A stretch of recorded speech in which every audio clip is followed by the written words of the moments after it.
예, 그럼 연결해서 한번 설명해 보도록 하겠습니다. 그러니까 ED면 PID, 그러니까 유클리디언 정역, 유클리드 함수가 있으면 PID라고 했었고요. PID가 가지고 있는 좋은 성질들 중에서 대표적인 게 두 수의 최대 공약수나 두 원소죠. 두 원소의 최대 공약수나 최소 공배수가 존재한다는 거였었고요. 다시 ED 상황으로 돌아가서 존재하면 이제 그 어떻게 구하느냐, 유클리드 호재법으로 구해준다고 했었고요. 호재법을 구하다 보니까 이제 그 두 수와 최대 공약수 사이에 관계들이 있었죠. 오케이. 그러니까 ED 상황이 사실은 이제 모든 것들을 다 유도하고 있는데요. 지금 다음 상황은 뭐냐면, 지금까지 얘기하는 거 보면 이제 인수분해를 한다라는 그 상황은 없어요. 그 즉 약배수 관계에 대한, 약수 배수 관계에 대한 얘기들만 가지고도 최대공 약수, 최소공 가능했었죠. 근데 돌이켜 보면 중학교 1학년 때, 초등학교 6학년 때 우리가 그 두 수의 최대공 약수를 구하라 그러면 기본적으로 했었던 방법이 인수분해를 했었잖아요. 그래서 지금 할 거는 이제 주어진 환 중에, 주어진 정역 중에서 인수분해를 할 수 있는 녀석들을 모아보자는 거죠. 그러니까 R이 정역인데 얘가 뭐냐면 유일 인수분해 정역이다. 요 말의 뜻은 여기 단원이 아니고요. 물론 이 왜 단원이 아니냐 물어보면은 이 기본적으로 단원이면 인수분해를 한다는 말이 모호해지기 때문에 이런 얘기들을 하는 거예요. 예를 들어보면 바로 압니다. 마찬가지 0도 마찬가지로 뺐을 때 얘네를 어떻게 표시할 수 있냐면 다음과 같은 기하인 숫자들로, 그러니까 원소들로 이 PI들이 몽땅 다 기하이 되도록 표시할 수 있으면, 그러면 이미의 것들에 대해서 이때 우리 R을 유일인수분해 정역이라고 하고 영어로는 이제 UFD, Unique Factorization Domain이라고 합니다. 이때 조심할 것 중에 하나는, 이건 이제 제가 옛날 강의 서두에서 말씀드렸듯이 인수분해를 할 때 보면은 부호 문제, 정수 같은 경우 맞죠? 그러니까 예를 들면 4의 인수분해는 2 곱하기 2라고도 할 수 있지만 마이너스 2 곱하기 마이너스 2라고도 할 수 있어요. 다시 말하자면 앞에 단원이 붙어 있는 거를 무시해야 됩니다. 무시했을 때 이런 인수분해가 순서를 고려하지 않으면 유일하게 된답니다. 오케이, 정의는 됐어요. 그러면 어떤 게 그 얘가 해당되는지가 관건인데, 대표적으로 R이 주 아이디얼 정역이면 그러면 R은 UFD가 되더라. 이게 우리 이번 주차의 마지막 얘기 중에 하나입니다. 아마 이 얘기들은 여러분들이 하고 나서 UFD 상황을 지금 겪고 나면은 이게 PID라는 게 굉장히 결정적인 역할들을 한다는 걸 알게 될 텐데, 문제는 그냥 유일인수분해 정역이지만 PID가 아닌 예도 있기 때문에 그 예를 다음 시간에 이제 다항식과 관련해서 집중적으로 좀 살펴보겠습니다. 늘상 얘기되는 것 중에 핵심은 여전히 주어진 원소를 기하인수들로 인수분해하는 거는 사실상 논리적으로 정의하는 건 가능하지만 실질적으로 계산하는 거는 사실은 불가능하다고 보면 됩니다. 오케이, 좋습니다. 증명 한번 해보면요. Step 1. 첫 번째는 그거는 PID인데 여기 있는 원소 중에서 만약에 A가 단원도 아니고 0도 아닌 것 중에 얘네가 이렇게 표시 불가능한 거, 타로 표시 불가능. 그러니까 유한계의 기하인수들의 곱으로 표시할 수 없는 거라고 해봅시다. 이 A를요. 그러면 특별히 이건 맞죠? 인스페셜 A 자체도 기하이 아니겠네요. 왜냐하면 A가 기하이게 되면 그냥 이 P1 이체에다가 A라고 쓰고 U를 1로 쓰면 될 테니까요. 맞죠? 그러므로 A가 기하이 아니에요. 그러면 전차시에 했던 게 뭐였냐면 이게 기하기의 필요 충분 조건이 여러 가지가 있었죠. 그 중에 하나가 이 A로 만든 아이디얼이 극대라는 것 동치였었죠. 맥시멀이었어요. 근데 이게 아니라는 거예요. 맥시멀이 아니면 그러면 A를 포함하고 있으면서 R에 포함되는데 어떻게 포함되냐면 진 부분 집합으로서 포함하고 포함되고 있는 상황. 이 어떤 아이디얼 I가 꼭 존재해야겠죠. 자, 근데 우리 가정에서 R은 PID니까 이 I는 노테이션은 A1이라고 쓰겠습니다. 저런 꼴로 쓸 수 있어요. 이유가 R은 PID, 주 아이디얼 정역이기 때문에 그런 거죠. 오케이. 그러면 우리 요 아이디얼 간의 이 포함 관계는 어떻게 설명할 수 있었냐면 A가 I에 들어가니까 A는 A1에다가 뭔가를 곱해요. 이걸 로테이션 C라고 하겠습니다. 이렇게 쓸 수 있겠죠. 뿐만 아니라 이 AND 이 A1은 물론 그건 아니에요. 단원은 아니겠죠. 만약에 이게 단원이면 그 앞에서 했듯이 이 A1이 단원이게 되면 I가 R이 돼버리잖아. 맞죠? 모순. 뿐만 아니라 A1 0도 아니야. 만약에 A1이 0이면 A가 0이잖아. 그럼 처음 선택부터 틀렸네. 0이 아닌 거에서 골랐으니까. 그래서 0도 아니야. 더 나아가서 이건 A1 입장에서 본 건데요. 마찬가지로 C도 단원이 아니야. 왜냐하면 C가 단원이면 A1하고 A가 뭐야? 동반원이 되겠죠. 맞죠? 그러면 그걸로 만들어진 아이디얼 A하고 A1이 두 개가 같아질 수밖에 없다. 그것도 앞에서 했었죠. 맞죠? 그래서 단원이 아니에요. 뿐만 아니라 C도 뭐가 아니냐면 0도 아니에요. C가 0이면 A가 0이 돼버리니까요. 이렇게 골랐어요. 그랬을 때 이제 우리가 마치 이런 거라 A를 진짜 인수분해를 해가지고 기하기 아니다. 기하기인 걸 유한계로 표시할 수 없다. 그러면 기하기 아니게 될 거고 걔를 더 잘게 쪼개가지고 혹시 기하기 되는지를 테스팅해 보는 거예요. 그런데 분명히 이게 우리가 기류법을 쓰게 돼서 얘네 둘 다 기하기 돼버리면 게임이 끝나. 그래서 A1 or C 중에는 스타로 그러니까 이렇게 유한계 기하 원소로 표시 불가능한 게 있어요. 그렇죠? 오케이. 그러면 그거를 일반성을 잃지 않고 say A1이라고 합시다. A1? 그러면 이건 마치 이거 언어 반복이다 맞죠? 아까 처음 출발했던 A에 대한 얘기를 똑같이 할 수 있죠. A1도 기하기 아니고 그러면 A1으로 만들어진 아이디얼도 뭐가 아니라 맥시멀이 아니야. 그러면 어떤 I-가 있어가지고 똑같은 얘기를 할 수 있겠죠. 그렇게 된다면 자동으로 A1을 포함하고 있으면서 어떤 A2가 있을 거예요. 물론 이 A2도 똑같은 얘기로 단원도 아니고 뭐도 아닌 거, 0도 아니고. 그럴 뿐만 아니라 이 A2 또한 뭐요? 일반성을 잃지 않고 이 스타, 그러니까 유한계의 기하인 걸로 표시 불가능해요. 저 유담인데요. 이거 혹시 위상시간이나 해석 개론 시간에 보면 그 단위 폐구간이 긴밀집합인 거 증명할 때 보면 기본적으로 열린 덮개를 만든 다음에 걔네를 딱 절반 구간을 만들어서 둘 중 하나는 뭐가 아니다. 유한계로 덮을 수 없는 상황을 만들어서 축소 구간 정리를 적용하는 그 테크닉 있죠.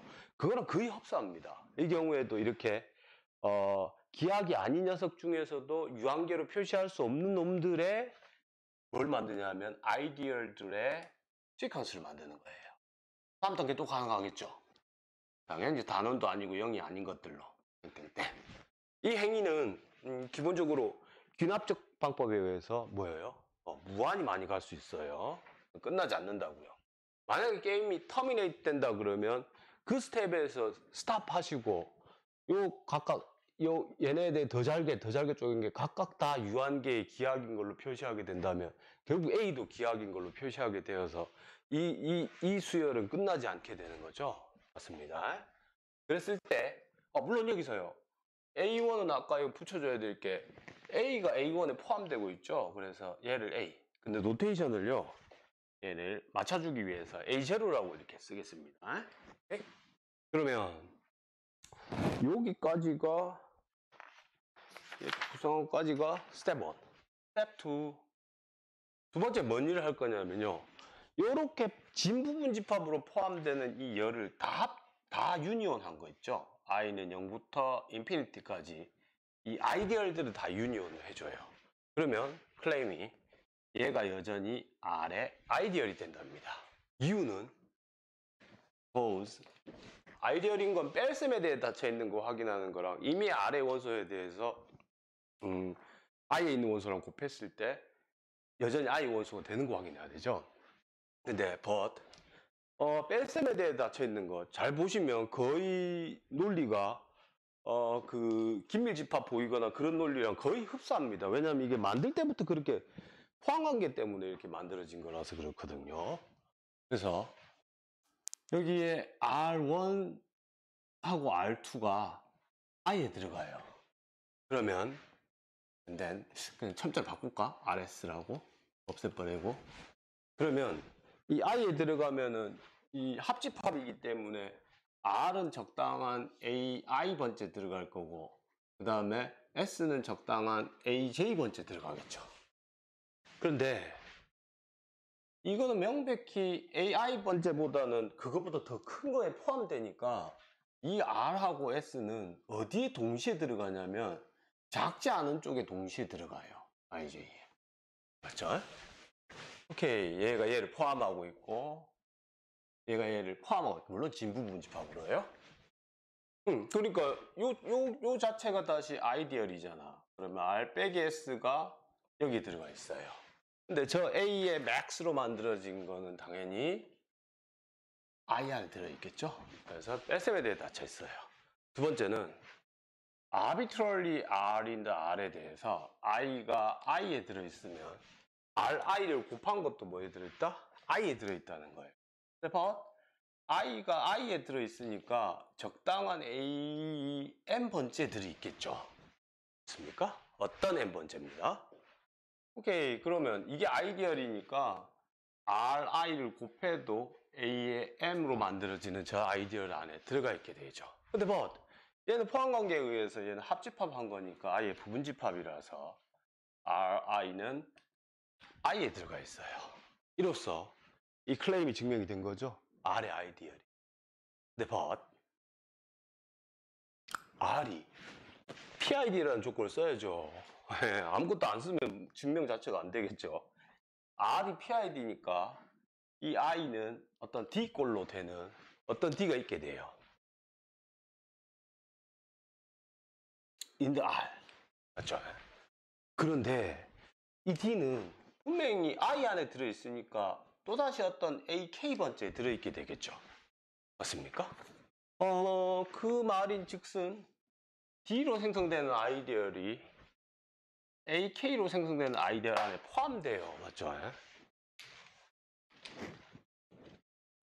그러면 어떻을까요? D가 AK 안에 포함되는데 AK는 정의에 의해서 I에 포함되잖아. 뭔 소리야? 얘가 I였잖아. 뭔 말이지? 그러니까 I는 AK가 된다는 거죠. 맞습니까? 뭐라? 이러면 이 I는 합집합한 거니까 A에 K 플러스 하나도 포함하고 있겠죠. 맞죠? 그 다음 첨자도 포함하고 있다고 이거죠. 그런데 우리가 뭐라고 했냐면 이러면 안 돼. A2는 A3에 포함되는데 역으로 A3는 A2에 포함이 안 된다고 했잖아. 근데 이게 정확히 이 K가 K 플러스 한 번째를 포함하고 있는 거니까 무슨? 자, 포함 안 되는 게 있어야 되는데 포함되어져 버리니까. 오케이. 그래서 끝났어요. 무슨 얘기인고 하니 내가 지금 이거를 이런 아이디얼들의 무한히 많은 열을 생성할 수 있다라고 가정해서 보니까 모순이에요. 그럼 어디부터 모순이야? 맨 첫 단계부터 모순인 거죠. 즉 다시 말하자면 따라서 A는 뭘로 표현할 수 있다? 기하 원소의 유한계의 곱으로 표시할 수 있더라. 맞죠? 중간 어느 순간 되면은 이 게임이 어디선가는 끝나게 된다는 거죠. 그 이후부터는 다 같아질 수밖에 없다는 거고, 다 같아지게 되면은 백워드로 생각해 보면 결국은 이렇게 되는 거죠. A가 A1의 C, A1이 A2의 C, 이거 하나 더 쓸까요? C1, C2 이렇게 쓸까요? A3가 A1, A2, 이렇게니까 A2, 3C3인데 여기서 터미네이트 끝나버리게 되면 결국은 요런 녀석들 둘 다가 뭘로 표현할 수 있다고요? 스타, 즉 기하 원소가 몇 개? 원소가 유한계라는 거죠. 맞습니까? 그러면 얘를 여기다 대입하면요. 우리가 일반성을 잃지 않고 가정했던 거죠. 얘는 뭐라고? 기하 원소 다시 유한계로 그러니까 기하 원소 유한계로 쓸 수 있는데 여기서 터미네이트 되면 이게 기하 원소가 유한계로 쓸 수 있다는 가정이 모순이죠. 그러면 이게 모순이므로 뭐야? 똑같이 C2에 대해 작업을 해봐도 같은 요령으로 뭐가 되겠어요? 모순이 되겠죠.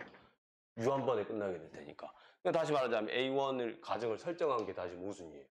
그러면 A1 설정한 게 모순이면 C1에 대해서 같은 작업을 해보면 어떻다고요?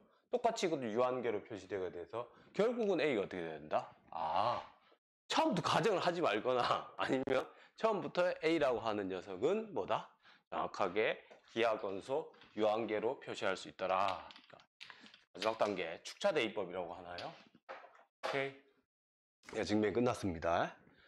그 다음에 스텝 4, 스텝 3를 빠뜨렸네. 스텝 4는 이제 유일성을 할 거예요. 그러니까 정수에서 생각하자면 정수의 인수분해를 했을 때 인수분해를 할 수 있는 방법이 얼마나 많은가 질문인데, 방법은 순서를 무시하고 단원을 무시했을 때 유일하다. 인데 일단 요걸 아시고 있어야 돼. P가 기하계 일반적인 얘기입니다. 그리고 and P가 A하고 B를 나뉘어요. 그러면 P는 A를 몽땅 나누거나 P는 B를 몽땅 나눠야 돼요. 왜 그러냐면 P가 기하이기 때문에 P로 만들어진 이 아이디얼은 소아이디얼이에요. 맞습니까? 그런데 AB는 P의 배수니까 명백히 AB는 여기에 들어가요. 그러면 우리가 소아이디얼의 성질 정의에 의하면 두 개가 곱한 개 들어가면 둘 중 하나는 들어간다 그랬죠? 그러니까 A가 P 아니거나 B가 P예요. 이 말의 뜻이 뭐지? 다시 말하자면 A가 P의 배수거나 B가 P의 배수라고. 그게 이 말이잖아. 오케이. 요걸 염두에 두시고 say A가 인수분해가 되기를 단원에다가 P1부터 땡땡땡 PM까지 V에 똑같이 단원에다가 Q1부터 QN까지 인 UV가 UR이라고 이렇게 두 개의 유한계의 곱으로 썼다고 합시다. 그랬을 때 귀납법을 쓸 건데요. 만약에 극단적으로 M하고 N이 이 M하고 죄송합니다. M하고 N이 1이다 이러면 귀납법 초기를 쓰는 거죠. 1이면 U의 P1은 V의 Q1이 될 거라. 그러면 이 말의 뜻은 P1의 U 인버스의 V는 Q1이므로 다시 말하자면 같은 얘기로 P1이 생성되는 거랑 Q1이 생성되는 거랑 같아. 그러니까 동반원 관계에 있다고 맞죠? 둘은 동반원이 될 거고 결국은 내가 본래 주장하던 대로 뭐라고요? 이 P1하고 Q1하고 두 개의 기하인수는 같을 필요는 없지만 뭘 무시했을 때? 앞에 있는 요 단원을 무시했을 때는 두 개는 같더라. 그래서 증명 끝. 그래서 인덕션, 그러니까 이중 인덕션입니다. M하고 N을 두 개가 적당히 큰 둘 다 동시에 1이 아닌 상황을 하나 설정을 했다 치면 기납법 가정을 쓸 거예요. 강한 기납법입니다. 이중 강한 기납법. 그러니까 얘네들보다 숫자를 더 낮은 걸로 떨어뜨릴 거예요. 그래서 자, P1이 이 문제 상황에서 분명히 A를 나누고 있잖아. 여기서 보시면 A가. 그럼 이쪽 오른쪽에서 보시더라도 얘네가 V의 Q1부터 QN이니까 자, 논리가 이거야. 이거 지워버리고 쓸까? 어차피 이것도 무시해도 되죠. 에? 그러니까 약배수를 할 때는 단어는 무시해도 되니까. 그러면 얘네에서 쳐다보게 되면 아까 앞에서 했던 성질 P1이 기하기니까 이거를 두 덩어리로 나눠요. 이렇게 나눠. Q2부터. 그러면 이렇게 될 거라. P1이 Q1의 약수거나 or P1이 Q2에서부터 QN을 곱한 거의 약수가 되겠죠. 그러면 만약에 앞에게 된다면 게임이 끝나. wait.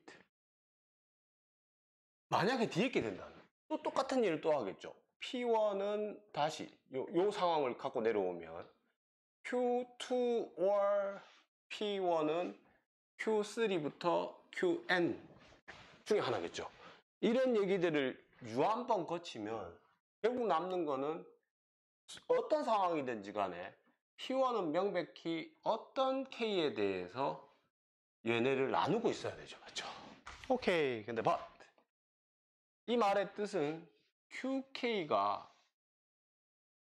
포함되는 거야. P1의 아이디어래. 근데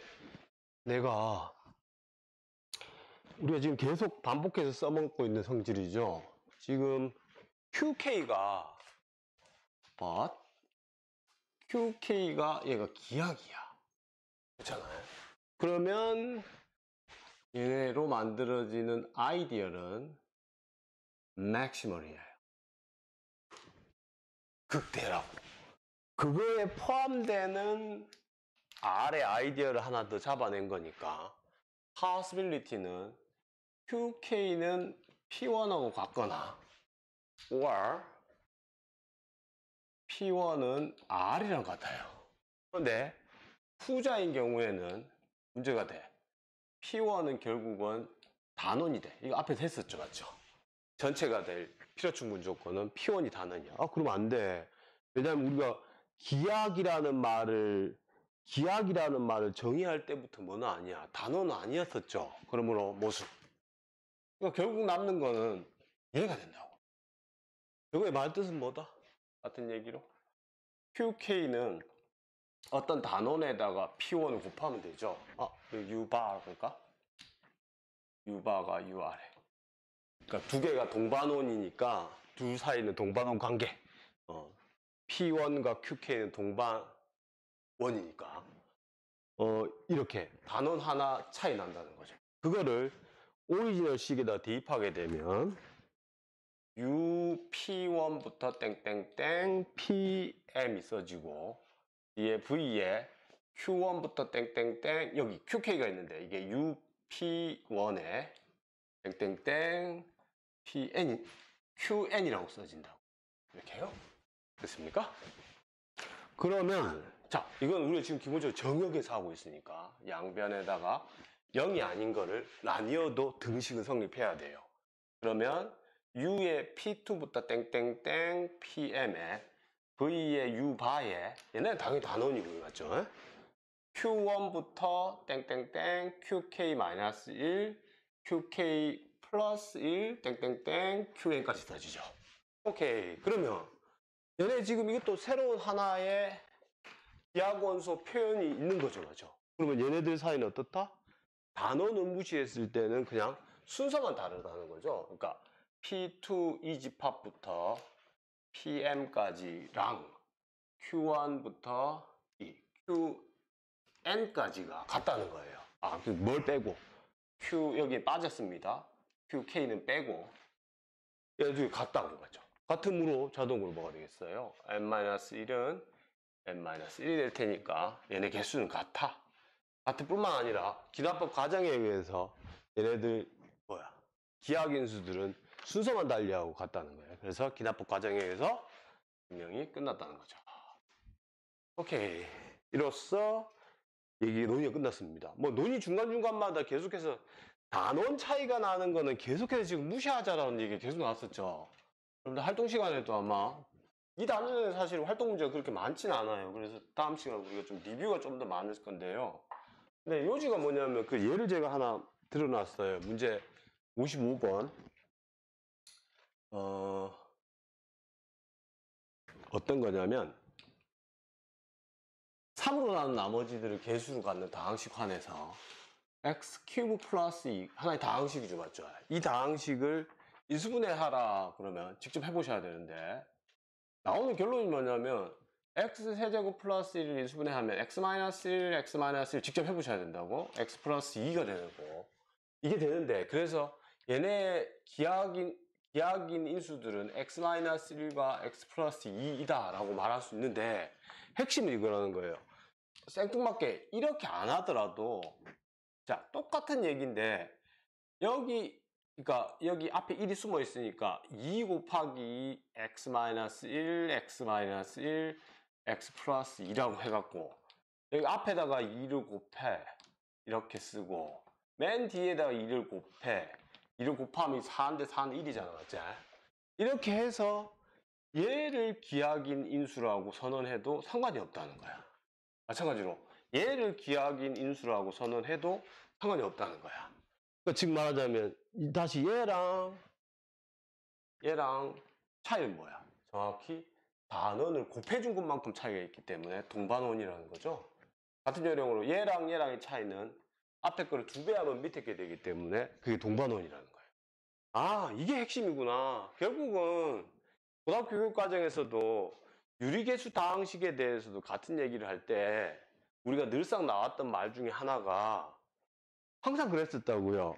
그러니까 x제곱 마이너스 x 마이너스 2를 qx에서 쳐다봤을 때 인수분해를 하라고 하면 못할 수가 없죠.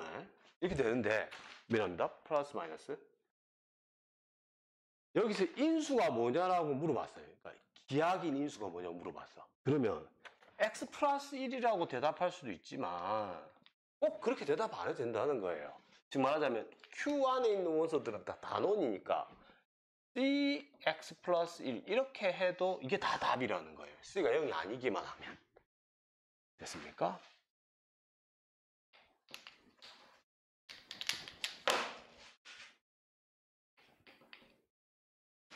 됐어요? 오케이. 아비트럴리입니다. 그렇죠? 그러니까 정수에서 인수분해하면 유일하다라는 말 뜻은 4의 기하학인 인수는 2도 될 수 있지만 마이너스 2도 될 수 있더라. 마찬가지로 다항식에서 기하학인 수를 말하라라고 하면 이 x 플러스 1도 될 수 있지만 요거의 본래 단원들 앞에 곱해도 다 기하학인 인수가 될 수 있다는 거예요. 근데 그게 정수일 때는 안 된다는 거죠. Q 대신에 정수계수 다항식환을 쳐다봤을 때는 그게 단원이 아니잖아. 맞죠? 개수가 단원이 아닌 게 대부분일 테니까. 그래서 예제들을 쭉 드러났습니다. 여러분들 뭐 답을 제가 되도록이면 좀 자세하게 썼었고 여러분 직접 한번 손으로 이렇게 풀어보시고 얘기 좀 해봤으면 좋겠어요. 끝으로 물론 이거죠. 우리가 지금 내려놓은 결론이 ED면 PID고 PID이면 UFD라는 성질을 갖고 있는 거죠.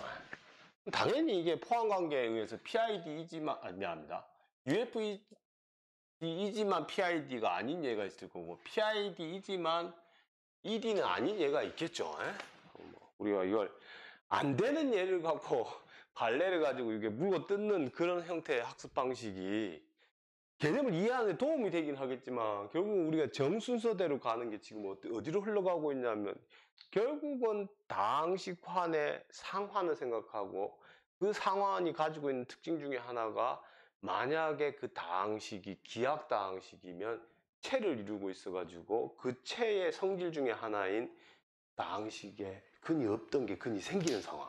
그거에 포커스를 맞춰서 지금 우리가 논의를 진행하고 있기 때문에 앞으로는 사실상 기하학인 다항식이 이제 결정적인 역할을 하게 될 겁니다.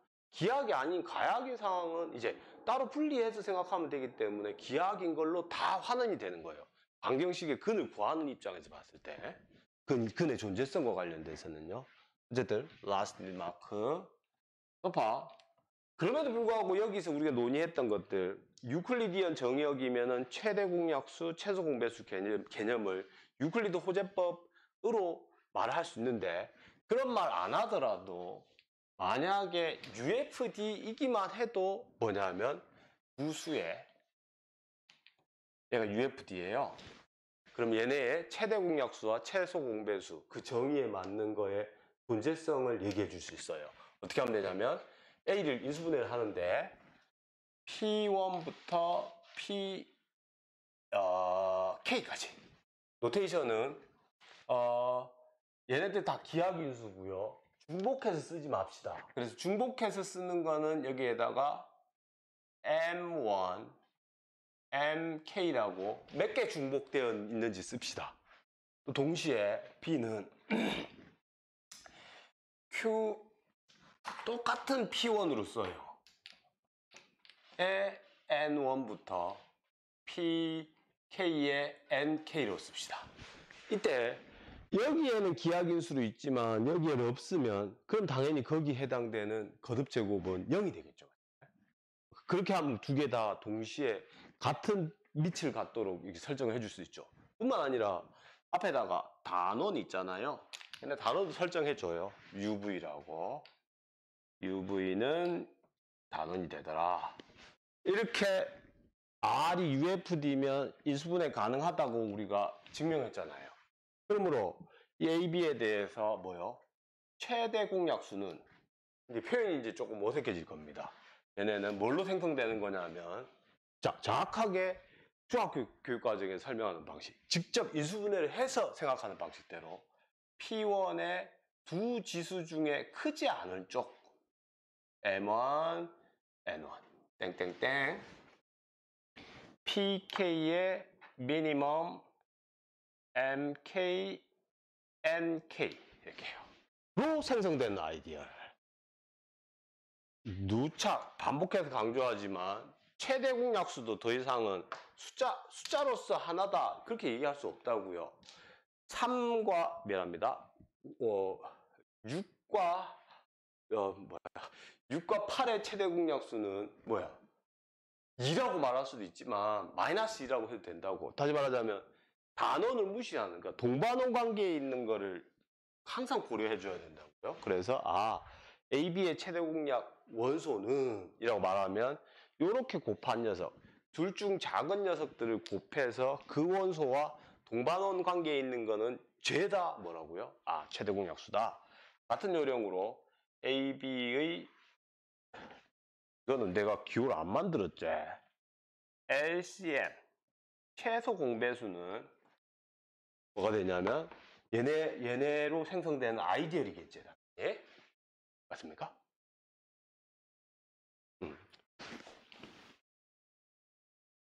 됐습니까? 그러니까 우리가 요거를 표현이 정말 어색하다 맞죠? 얘네를 AB로 만들어지는 최대 공약수 잠시만요. 요거는 콤마를 찍게 되면은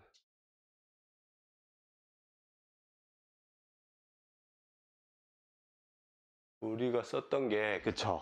그나마 최선이었던 게 AB로 만들었던 최소 공배수는 정확하게 어떻게 되는 거냐면 P1의 크지 않은 쪽이에요. 작지 않은 쪽. 쉽게 말하자면 큰 걸 고르자고. 난 지금 같은 게 있을까 싶어서 표현을 이렇게 쓰고 있습니다. PK의 max, MK, NK 이렇게 해요. 이렇게 곱해서 만들어지는 놈이 정확하게 두 수의 최소 공배수가 되더라. 정확히 말하면 최소 공배수와 동반원 관계에 있는 게 되더라. 그렇죠? 그래서 이게 우리가 두 숫자가 인수분해를 구체적으로 해가지고 최대 공약수와 쉽게 말하면 최소 공배수를 구하는 요령이었죠. 근데 문제는 주어진 원소가 기하인지 알 길이 없다니까. 일반적으로. 손으로 손으로 되니 많이 문제도 아니고 논리적으로도 이걸 갖다 놓고 나면 이걸 기하성을 판단할 수 있는 경우는 극히 제약되어 있다고요. 그러니까 앞으로 다음 시간 논의는 그나마 그래도 다항식환에서 기하성을 따질 수 있는 예들을 좀 더 심도 있게 얘기를 해보고 중요한 건 거기서도 몇 가지의 어떤 기하성을 따지는 걸 배우고 나 이후부터는 이제는 기하 다항식이 있다라고 할 때 주어진 다항식환을 확대해 나가면서 뭘 만드냐면 기하 다항식의 근을 포함하고 있는 체를 만들어 나갈 거예요. 그러니까 중요한 거는 이제 그냥 있다고 치고 기하학이라는 걸 확인했다고 치고 논리를 진행하는 거라서 살짝 뭐라고 할까요? 존재성을 보장받지 못한 상황에서 그냥 논리사슬만 연결되는 상황이라 여러분들이 구체적으로 셈을 많이 해보지 않으면 어떤 상황에서 언제 문제가 어려운지를 잘 모른다는 거예요. 그걸 또 사실은 깨치게 되시면 그냥 우리가 지금 전개해 나갈 채론 전반적인 얘기가 그렇게 심각한 얘기가 거의 없다는 거예요. 됐습니까? 어쨌든 잘 기억해 두시고 지금까지 했던 얘기를 다음 시간부터 이제 다항식환의 상환으로 만들어지는 체, 물론 뭐 체가 아닌 경우 생각해 줄 거고 그리고 그 다항식환의 원소들 중에서 어떤 원소가 기하학인지를 판별하는 거. 물론 대부분의 상황은 개수가 유한한 체이거나 아니면 개수가 유리개수 다항식 아니면 실개수 다항식에서 우리가 구체적으로 아는 상황에서 논의를 진행하겠습니다. 그러면 오프라인 실시간 활동 시간에 만나도록 하겠습니다. 감사합니다.